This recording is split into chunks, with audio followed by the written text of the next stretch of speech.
Now we will study about the block diagram of 8255. So this one is the block diagram of 8255 and this one is the simplified structure of 8255. इसमें क्या है कि port A, port B and port C को अलग अलग दिखाया गया है, जिसमें कि इनपुट आउटपुट डिवाइस क्या होगा, इनपुट आउटपुट डिवाइस कनेक्टेड होगा, जैसा हम पिछले स्लाइड में देखे थे। और यहाँ पे ये क्या है, कंट्रोल सिग्नल्स हैं जिससे ये माइक्रो प्रोसेसर से कनेक्टेड होता है।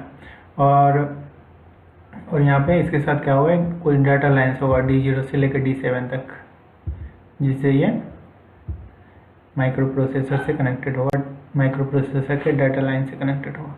तो यहाँ चिप सेलेक्ट सिग्नल का काम क्या है, अगर ये सिग्नल 0 होगा तो ये वाला चिप क्या होगा, सेलेक्टेड होगा।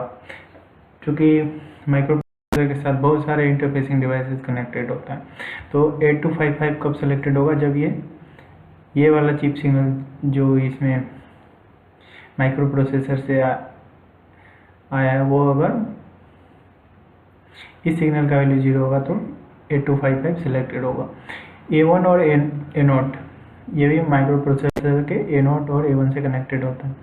तो ये दोनों सिग्नल क्या डिसाइड करता है कि कौन से पोर्ट में हमको डाटा सेंड करना है या फिर कौन से पोर्ट से डाटा हमको रिसीव करना, मीन्स माइक्रो प्रोसेसर को रिसीव करना है।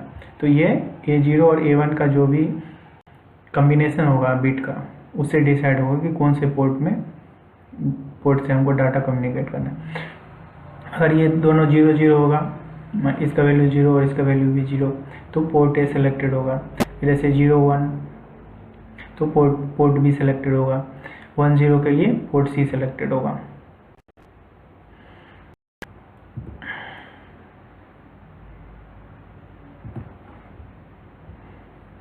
इसी तरीके से अगर दोनों का वैल्यू अगर 1 1 होगा तो कंट्रोल रजिस्टर सेलेक्टेड होगा। कंट्रोल रजिस्टर क्या होता है, 8255 जो होता है, जो पेरिफेरल ये इंटरफेसिंग डिवाइस 8255 है, वो प्रोग्राम्ड होता है, यानी कि इसको हम अलग से प्रोग्राम लिख के इसको हम प्रोग्राम कर सकते हैं।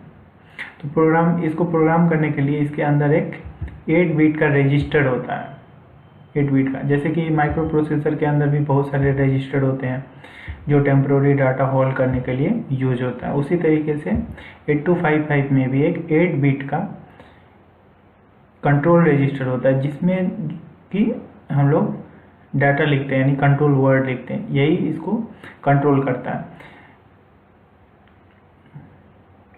तो इसी से ये डिसाइड होता है कि हमको मान लो कि ए पोर्ट, बी पोर्ट, सी पोर्ट है, अगर इसको इनपुट डिवाइस की तरह काम करना है या फिर आउटपुट डिवाइस की तरह, आउटपुट पोर्ट की तरह इस पिन को काम में लाना है, ये सब डिसाइड करता है। इसके अंदर का जो कंट्रोल रजिस्टर का जो डाटा होगा वो डिसाइड करता है, और इसको हम लोग चेंज कर सकते हैं by writing programming in micro processor. तो अगर इस दोनों का वैल्यू 1 1 है तो ये कंट्रोल रजिस्टर सेलेक्टेड होता है, यानी कि हम लोग कंट्रोल रजिस्टर से डाटा माइक्रो प्रोसेसर में या फिर माइक्रो प्रोसेसर से अगर डाटा इसमें डालना है, यानी माइक्रो प्रोसेसर से इसमें अगर डाटा सेंड करना है, यानी इसको प्रोग्राम करना है, तो इस दोनों का वैल्यू क्या होना चाहिए, 1 1 होना चाहिए, तभी जाके इसके साथ कम्युनिकेट कर पाएंगे। इसी तरीके से रीड सिग्नल अगर लो होगा तो माइक्रो प्रोसेसर क्या करेगा, इस डिवाइस का जो इनपुट आउटपुट पोर्ट है उसको रीड करेगा, और राइट सिग्नल का काम है कि माइक्रो प्रोसेसर में रीड करेगा, यानी कि इसमें डाटा सेंड करेगा। इस तरीके से रीसेट का काम क्या है, अगर इस 8255 को हम रीसेट करते हैं तो क्या होगा कि जो भी कंट्रोल रजिस्टर का डाटा है वो रीसेट हो जाएगा, और port A, port B, port C ये सब इनपुट डिवाइस की तरह काम करेंगे। ये हो रीसेट पिन का काम। तो यहाँ पे इनपुट आउटपुट पोर्ट एड्रेस को, इनपुट आउटपुट जो पोर्ट है उसको एक तरफ दिखाया गया, कंट्रोल सिग्नल डाटा लाइन्स को एक तरफ दिखाया गया। तो ब्लॉक डायग्राम में क्या है, आप देखो, पोर्ट ए, इस वाले port A, port B, port C को यहाँ पे इनपुट आउटपुट पोर्ट्स को एक तरफ दिखाया गया। ये हो गया port A, this one is port A, PA0 से PA7 जो 8255 का जो आईसी का जो पिन है वो पोर्ट ए हो गया। ऐसे ही पोर्ट सी, ये दोनों मिला के पोर्ट सी और उसका जो 4 बिट होता है वो क्या होता है, अपर वाला 4 बिट को पोर्ट सी अपर, एंड जो lower 4 bit of group C is known as lower port C, जो कि PC0 से लेके PC3 तक होगा। इसी तरीके से ये पोर्ट बी, जो कि इनपुट आउटपुट पोर्ट्स की तरह काम करता है। तो ये हो गया पोर्ट के बारे में। अब कंट्रोल सिग्नल, डिफरेंट जो कंट्रोल लॉजिक्स हैं, जैसे यहाँ पे था रीड राइट A0 A1 और चिप सेलेक्ट, उसको यहाँ पे दिखाया गया है, जो कि कंट्रोल सिग्नल जनरेट करता है 8255 के लिए, कंट्रोल सिग्नल जिससे कि माइक्रो प्रोसेसर कनेक्टेड होगा। और ये D0 से D7 यानी डाटा बस, जिसके थ्रू माइक्रो प्रोसेसर से कनेक्टेड होता है। तो ये डाटा बस है, इस डाटा बस के थ्रू ये सारे पोर्ट क्या होगा, इंटरनल बस के थ्रू कनेक्टेड होंगे। और जो 5 volt supply and ground supply, ये पावर सप्लाई देने के लिए 2 पिंस होता है। और यहाँ पे जो पोर्ट ए है और पोर्ट सी अपर है, ये दोनों मिला, इस दोनों को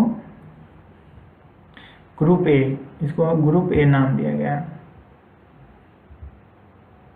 और port C lower and port B, इस दोनों को मिला के ग्रुप बी क्रिएट किया जाता है। तो जो कंट्रोल लॉजिक होगा वो ग्रुप ए को कंट्रोल करेगा और ग्रुप बी को भी कंट्रोल करेगा। तो ग्रुप ए किसको कंट्रोल करता है, ये पोर्ट ए को कंट्रोल करता है और पोर्ट सी अपर को। इसी तरीके से ग्रुप बी का जो कंट्रोल है वो किसको कंट्रोल करेगा, पोर्ट सी लोअर को और पोर्ट बी को। तो ये क्या हो गया, 8255 का ब्लॉक डायग्राम।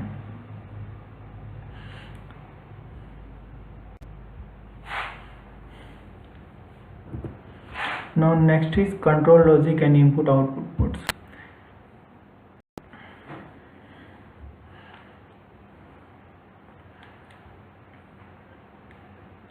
ये 8255 इंटरफेसिंग डिवाइसेस है, जिसमें port A, port B, port C को दिखाया गया। और चिप सेलेक्ट्स में जो कनेक्टेड किए हम लोग NAND गेट और नॉट गेट के थ्रू A2 से लेके A7 जो एड्रेस लाइन्स होता है माइक्रो प्रोसेसर को, उसको इस तरीके से A2 से लेके A7 तक इस कंट्रोल सिग्नल्स चिप सेलेक्ट से हम लोग कनेक्ट किए हैं इस तरीके से। और मीन्स ये एक एग्जांपल हम लोग ले रहे हैं, ठीक है। अगर माइक्रो प्रोसेसर से 8255 को इस तरीके से कनेक्ट किया गया है इसमें, और A0 A1 माइक्रो प्रोसेसर के A0 A1 से कनेक्टेड है। इसी तरीके से रीड और राइट सिग्नल कनेक्टेड है। तो चिप सेलेक्ट सिग्नल 0 कब होगा, जब ये 1 हो और बाकी सब का वैल्यू क्या हो 0, तभी जाके ये अगर पूरा 0 होगा तभी जाके ये सिग्नल 0 होगा, और यानी कि 8255 सेलेक्टेड होगा। तो A2 से लेके A7, ये A2 से A6 तक 0 और A7 क्या हो गया 1। और अब A0 और A1 का वैल्यू डिसाइड करेगा कि हमको कौन सा पोर्ट को सिलेक्ट करना है, पोर्ट ए को, पोर्ट बी को, पोर्ट सी को, या फिर इसके अंदर जो कंट्रोल रजिस्टर है उसको सिलेक्ट करना। तो यहाँ पे A7 से लेके A0 तक दिखाया गया, A7 से लेके A0 तक। तो ये चिप सेलेक्ट के लिए ये A7 क्या होना चाहिए 1 होना चाहिए, बाकी सब 0 होना चाहिए। अब A0 और A1 का वैल्यू ये डिसाइड करेगा, इस दोनों का वैल्यू डिसाइड करेगा कि कौन से पोर्ट को सेलेक्ट करना है। तो अगर A0 A1 0 होगा तो पोर्ट A गेट सेलेक्टेड, अगर A0 A1 0 1 होगा पोर्ट B गेट सेलेक्टेड। इसके साथ ये भी होना चाहिए डाटा, तब जाके ये चिप सेलेक्ट होगा। इसी तरीके से अगर 1 0 होगा तो पोर्ट C गेट सेलेक्टेड, अगर 1 1 होगा तो इसके अंदर का जो कंट्रोल रजिस्टर है वो सेलेक्टेड होगा। तो यहाँ पे इसको अगर हेक्साडेसिमल में हम कन्वर्ट करते हैं तो ये जो हायर बीट होगा ये क्या हो गया 8 हेक्साडेसिमल में। इसी तरीके से 0 0 0 हेक्साडेसिमल में 0। तो इस पूरे बीट को अगर रिप्रेजेंट करेंगे हम लोग हेक्साडेसिमल में तो ये क्या हो जाएगा 80। इसी तरीके से अगर ये 01 होगा तो यहाँ का पोर्ट एड्रेस क्या हो जाएगा, ये 3 बिट 8 और 0001, ये 4 बिट क्या हो जाएगा 1। तो ये पोर्ट एड्रेस क्या हो गया इसका 81, यानी कि पोर्ट बी का जो एड्रेस होगा वो क्या होगा 81। इसी तरीके से पोर्ट सी का एड्रेस 82 और कंट्रोल रजिस्टर सेलेक्ट करना है तो उसका एड्रेस 83। तो इसी पोर्ट एड्रेस से माइक्रो प्रोसेसर डिसाइड करता है कि हमको माइक्रो प्रोसेसर को कौन से पोर्ट में डाटा सेंड करना है।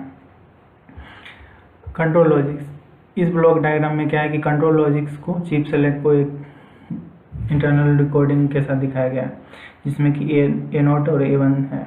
तो चिप सेलेक्ट क्या होना चाहिए, 0 होना चाहिए, और A0 A1 ये डिसाइड करेगा कि कौन से पोर्ट को सेलेक्ट करना है। यहाँ पे पोर्ट ए को दिखाया गया, पोर्ट सी को दिखाया गया, पोर्ट बी को दिखाया गया। तो जब ये 00 यानी कि पोर्ट ए सेलेक्टेड होगा तो ये 00, इसी तरीके से 01 के लिए पोर्ट बी सेलेक्टेड होगा तो 01 के लिए port B,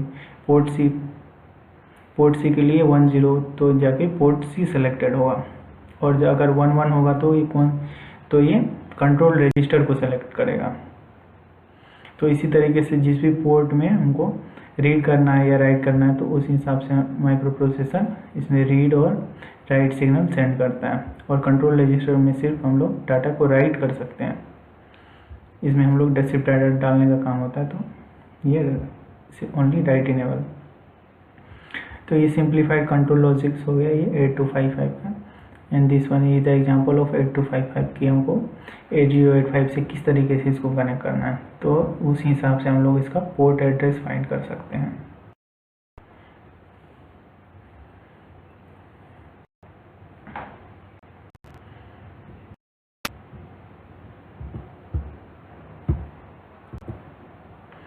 In next video we will study about the modes of operation of 8255. Thank you.